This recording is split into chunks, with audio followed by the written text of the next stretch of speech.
How to get key bittings from the lock cylinder. This is door lock. It is used for Buick, Opel, Chevrolet. We'll get the wafers from the cylinder at first. Please arrange every wafer in order.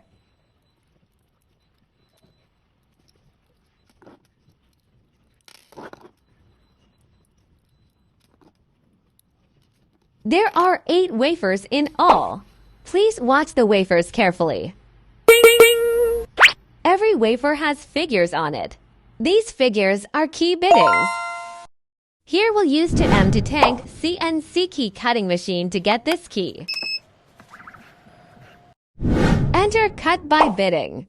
Here we search HU100. Click HU100.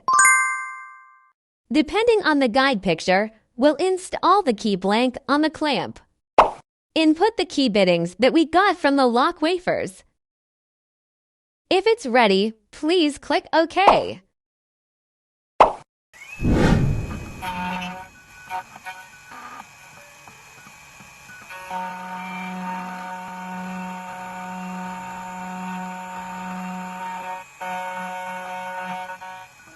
Cutting finished.